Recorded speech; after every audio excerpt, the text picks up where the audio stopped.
Welcome back to Monday Musings, a casual conversation about culture and theology. I'm Justin Neely. And I'm Daniel Chen. We're a couple guys talking about some stuff. We are two pastors talking about life from a biblical worldview. And the part about life we're going to talk about today is life in America in a post-Roe world and the kind of pro-life movement since the Dobbs decision in summer of 2022. So we kind of want to analyze that and consider how things are going. Yeah, and if you're wondering, we're not going to go into a deep dive about abortion or anything. We actually had a previous episode that addressed that. We're really just talking about after the Dobbs decision, what happened. Yep. And what does that mean for us now? Yep. So in really no kind of particular order, so Dobbs was handed down June 24th, 2022. It reverted Roe versus Wade and pushed the abortion decision back to the states. Correct. And so since the Dobbs decision has happened, you've had a variety of state legislatures, either enacting protections for abortion or prohibitions against abortion. You've had different ballot measures on the box in each of the states talking about different rights to abortion or not in their state, those kind of things. And it was very featured in the 2022 midterm elections. So a few observations from what I've seen. I think before Roe was overturned, we assumed that everyone on the pro-life side, so to speak, wanted the same thing, which was they wanted to save babies. They thought abortion was an evil, and they wanted to see it pushed back. Right. I don't think that was true. Looking at where the state of play is right now, I think what we've discovered is that there were actually kind of two groups that kind of comprised the pro-life voting bloc, so to speak. One group was the anti-Roe vote. And these were people that they thought Roe v. Wade was poorly settled case law. Their issue wasn't really on the morality of abortion. They thought the Supreme Court poorly handled a case, and they wanted to see that case overturned. It was like a political view. Yeah, it's like a political view on Roe. Yeah, it was like this was a right to privacy was formulated out of the Constitution. It wasn't there. It's not a originalist view of the Constitution. It should have been tossed out. Honestly, before this, I didn't even know that was like a view people had. Right. I didn't even know. Well, and then you had, I think, Group 2, which was probably more of like the evangelical voice of they wanted it overturned, not so much because they thought the case was poorly settled on constitutional grounds, but on moral grounds, as they were opposed to it morally. And then, so I think what you saw happen when Roe v. Wade was overturned and the Dobbs decision happened, you had all these evangelicals that are like, okay, we need to take the next step to defend life. But then half the group was like, oh no, we're done. We overturned Roe. That was the goal, and now it can go to the states. And let the states And I don't really decide. care what the states decide, because I think constitutionally, whatever they decide is fair game. Yeah. So I think you've very much seen like a splintering of the movement, because for 50 years, the movement was organized around one unifying goal, which was overturn Roe. Right. And then that happened, and then people figured out they wanted very different things to happen after that. So I think that's been a rude awakening for a lot of pro-lifers. If you had to guess, what do you think the breakdown of that percentage is of people who are morally pro-life versus people who are politically anti-Roe? I think the politically anti-Roe dwarfs the actual pro-lifers. And the reason I would say this, and this is my second observation, in almost every state, maybe it's every state, where a ballot measure has been put on the ballot for the people to directly decide abortion in their state, the pro-life side has lost just about every time. And this is on in some very conservative states like Ohio, Kentucky, Kansas, every time it goes to a ballot measure, the pro-life side fails, which leads me to believe the actual like kind of evangelical in this to save lives was a much smaller portion of the whole than we thought it was.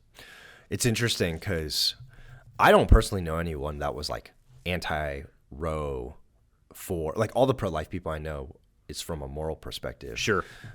Do you know anyone that was like personally that was like on that political side? Not personally, but in some podcast I listened to. Yeah, so that was interesting to me. I feel like some of this stuff, we've talked about this recently, is how much it shows that how much of, even if you're not in a bubble, you're in a bubble. Sure. You know what I mean? Yeah. Because I didn't know these, like the fact that these anti-Roe, from a policy perspective, people, there's such dwarfs. In some ways, the evangelical, pro-life, moral people, it's like, I don't know any of them, but there's a ton of them out there. Right. You know? And it's crazy. It was kind of eye-opening to me to think about that. Like, I don't even know how to go about meeting someone that is like that, but I know they are out there. Or there's just a ton of people that have opinions that vote a certain way but never talk about it. Yes, I think that's a lot of this. And what you're seeing with the ballot measures, to me, is like, publicly, I'm going to tell you one thing, but in the privacy of that ballot box, I'm going to do another. Yeah. And so I think you had an overall splintering between an anti-Roe group and the actual like anti-morality of abortion group.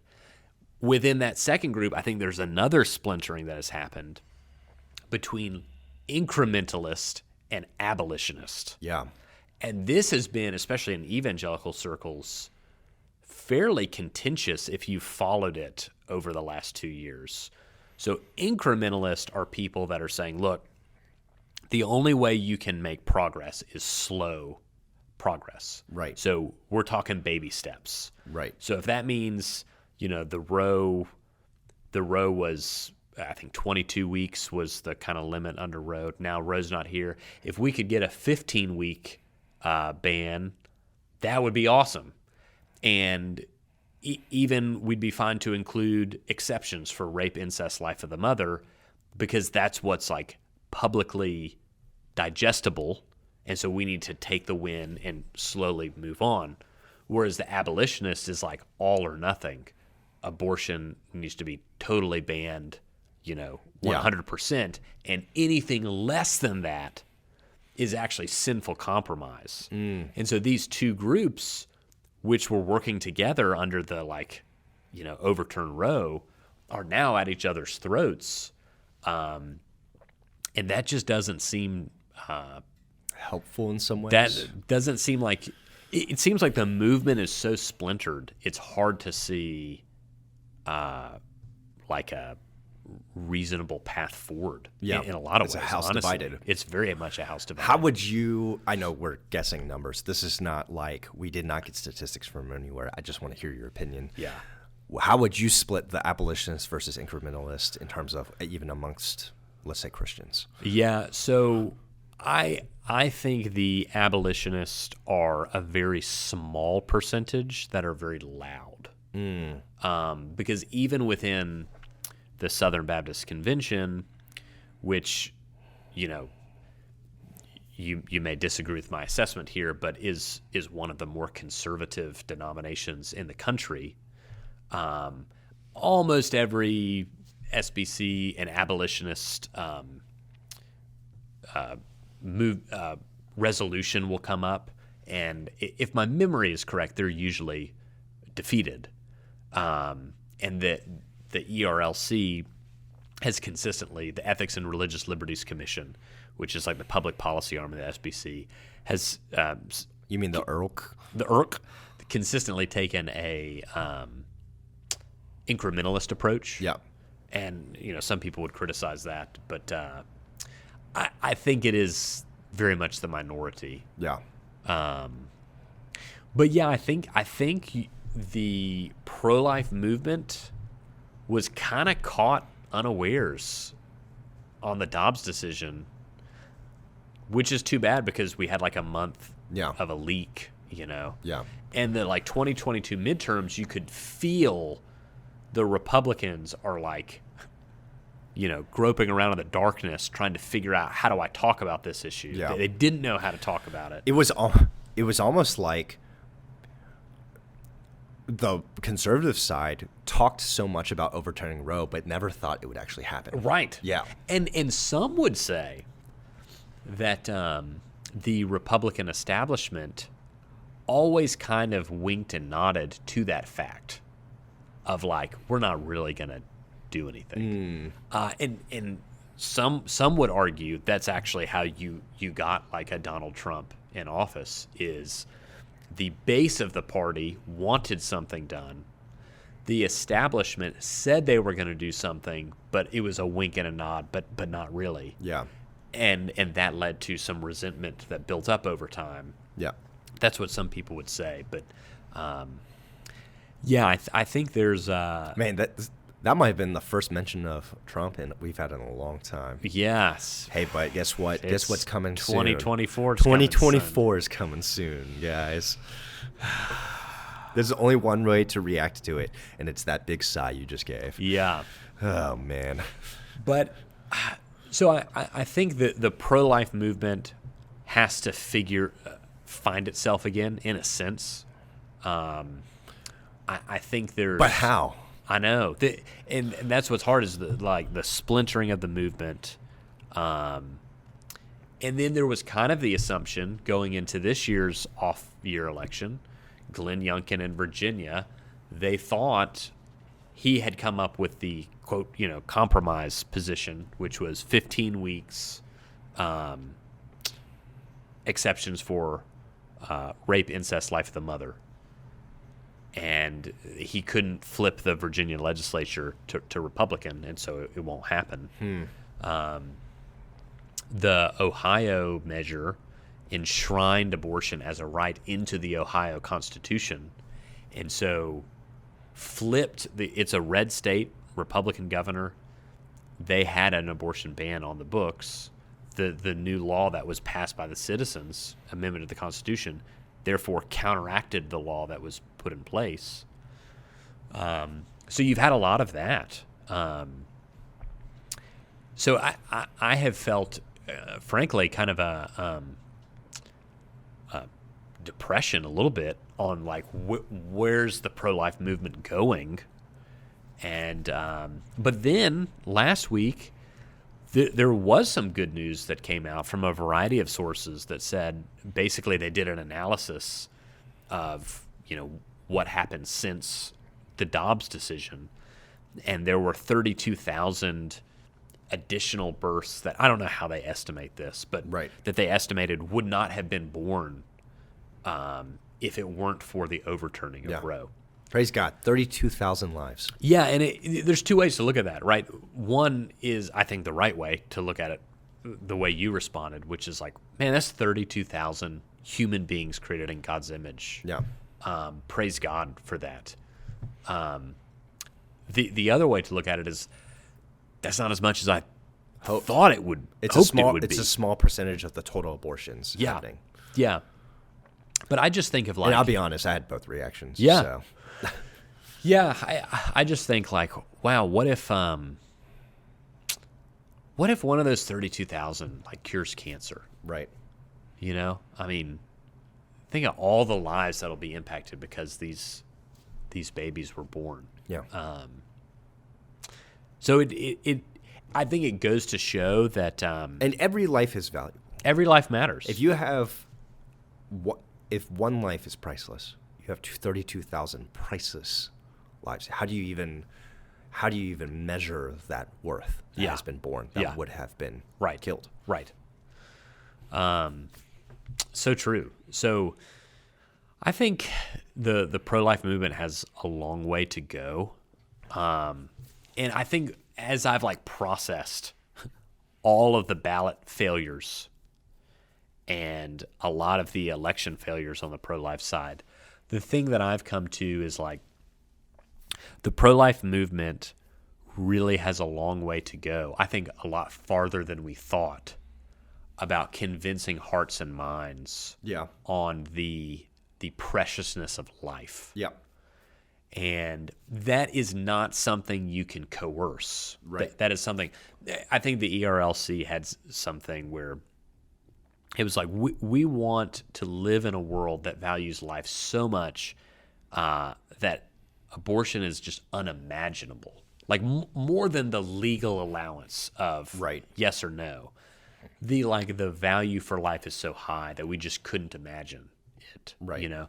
And I think we got a long way to go on that. And that's going to take pastors and ministers.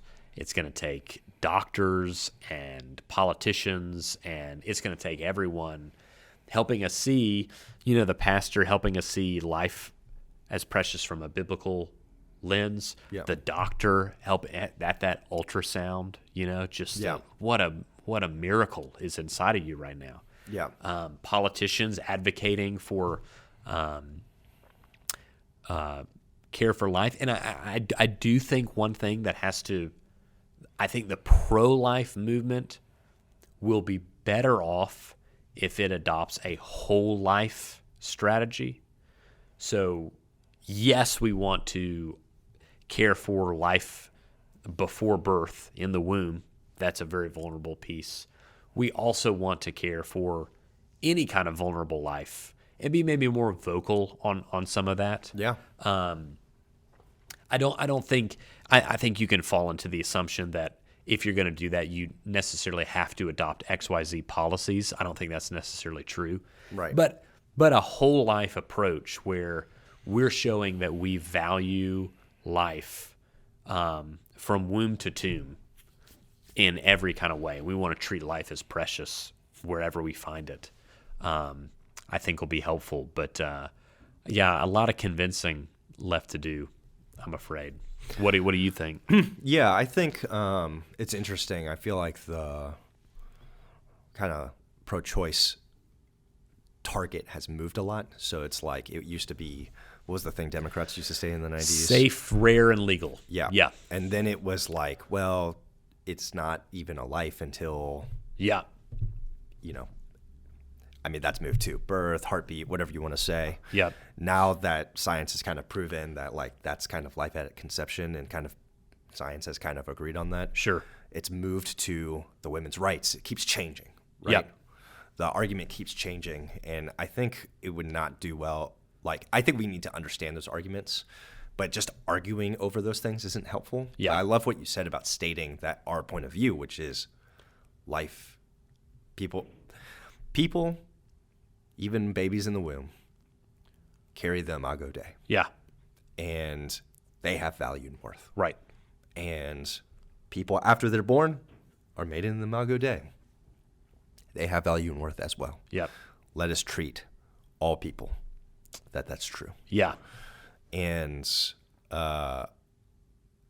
I really liked what you said about that. And I think that's what we need to rally behind. And I do think this is an issue that in 100 years, our great-grandchildren will look back in shame and say, you allowed what? I really do, I hope at least, it will be viewed the same way as slavery. We look back. I have ancestors from the South, so I haven't done a lot of digging, but I'm making some guesses, right?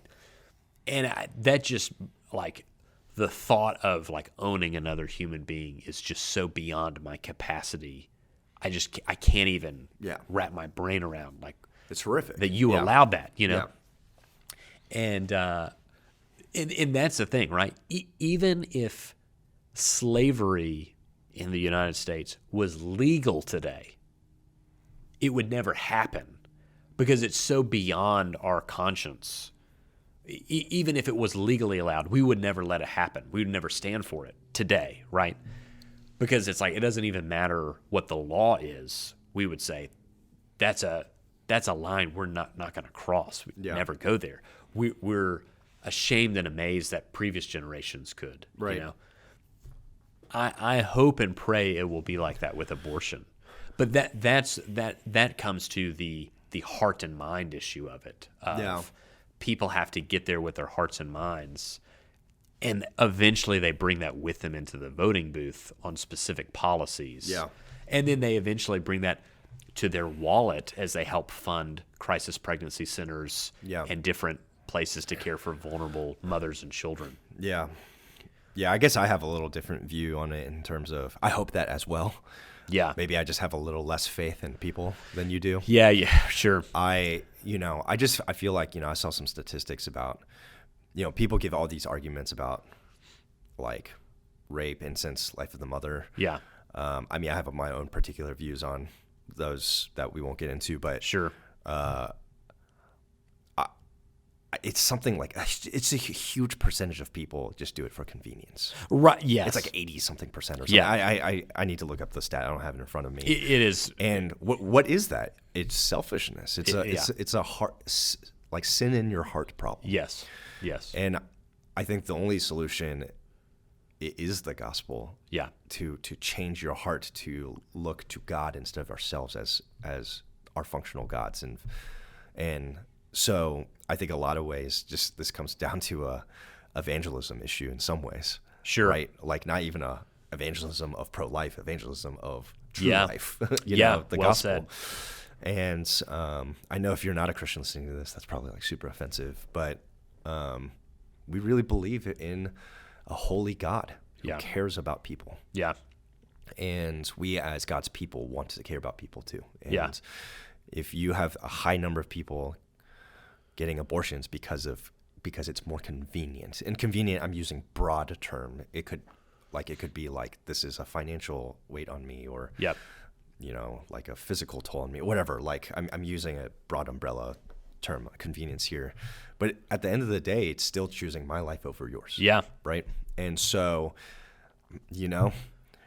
I do think in 100 years people are still going to be selfish, and until you have a way to battle your selfishness and a reason to.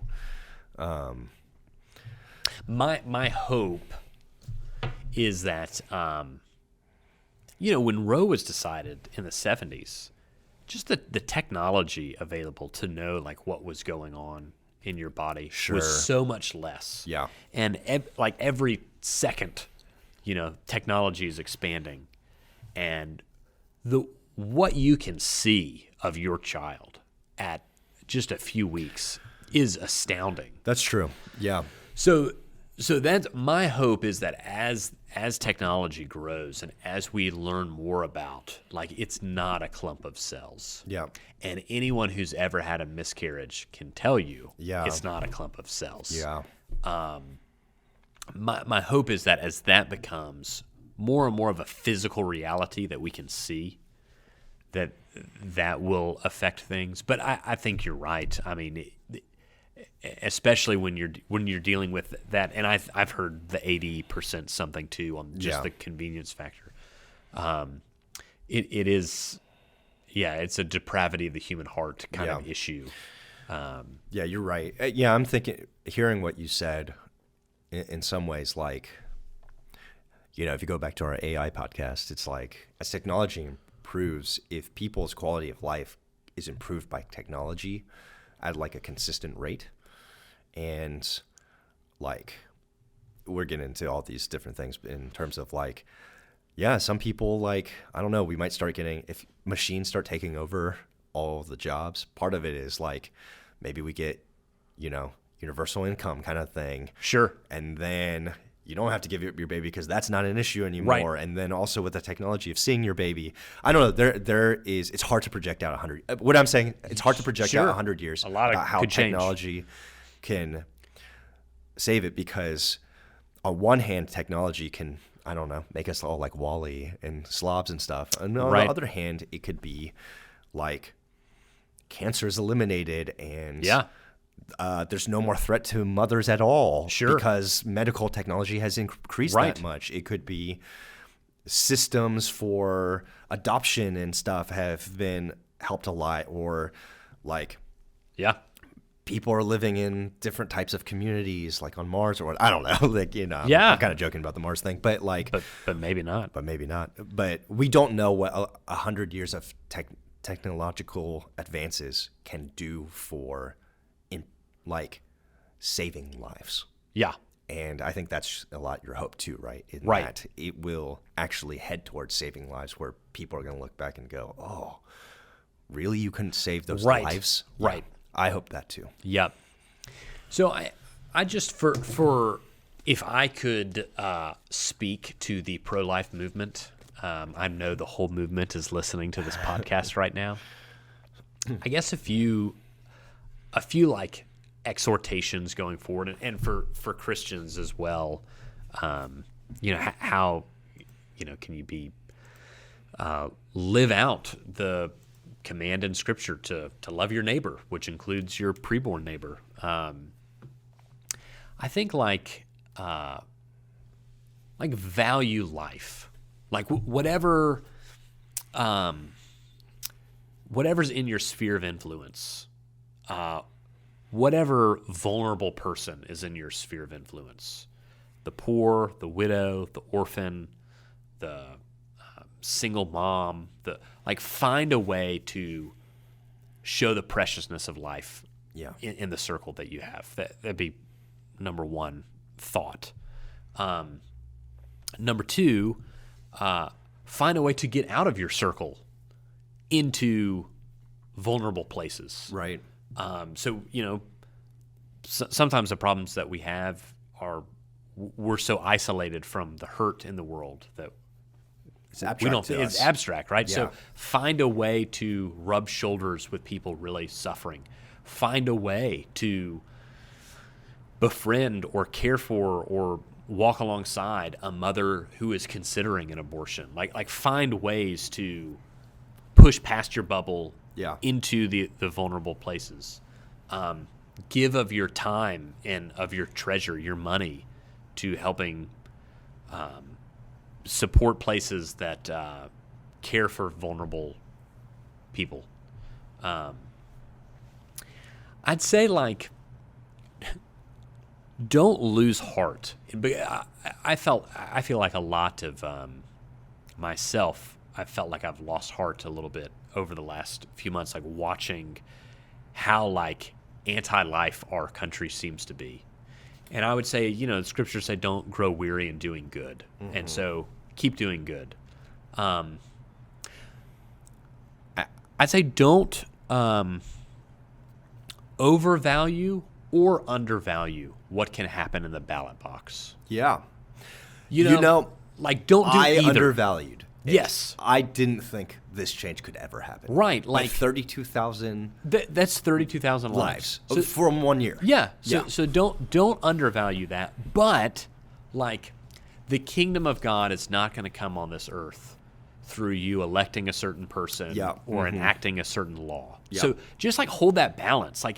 Yes, politics is a way to love our neighbor, and enacting just laws are ways to see righteousness enacted and people flourish. So don't just throw that out and say people can't get saved through politics, so I'm not going to get involved. Don't do that, because 32,000 lives. Right. But at the same time, don't so obsess over that you make that the main thing rather than the gospel of Christ being the main thing. Yeah, because politicians can never be your savior. Right. They're really bad saviors. So that's our thoughts on the future of the pro-life movement post-Roe. And with that, we come to our Of the Month segment, our resource of the month. What's your resource of the month? So my resource of the month is a website called notthebee.com, started by the people who founded Babylon Bee. It is their non-satire, it's their news arm. It started as a website called Discern, and it was trying to be neutral news, but they're not neutral. It's very conservative news. Yeah. But honestly, I mainly read conservative news too, because there's no such thing as neutral news. It's going to be biased one way or the other. Right. And I'd rather it be biased. Not to be is founded by and mostly staffed by Christians. Okay. And so I'd rather read news written by Christians than and get Christian bias. Sure. Rather than secular bias of Yeah. any sort. Yeah. I like it too because I get most of the big news of the day, and they throw in kind of funny things, just like stuff going around in the Sure. world that's Yeah. like funny that you'll never get on normal news sites. Right. And so it's a good blend of like, it's not just like depressing, sad things happening all the time. It's funny things too. Sure. And I just don't know a lot of Christian news sites. And I don't know if they would like advertise it that way, but it's news written by Christians. Yeah. And so I enjoy it. And so if you're like, I don't want to be stuck in the bubble, well, Not the Bee is not the only thing you should read then. But there you go. You could, it can be a source of news for you. So There you go. Not the source of news, a source of news. A source. My resource of the month is State Farm. And I know I'm not supposed to shout out to people, but State Farm just got me a new roof and new gutters. Hey. And I'm a very happy man. both? Both. Wow. I should have got my gutters thrown in there. So I'm just saying, if you feel like if there's a hailstorm or a windy day, maybe give your insurer a call. Yeah. For sure. I'm very grateful. So that's my resource of the month. Thank you for joining us in this discussion, and we look forward to talking to you next week.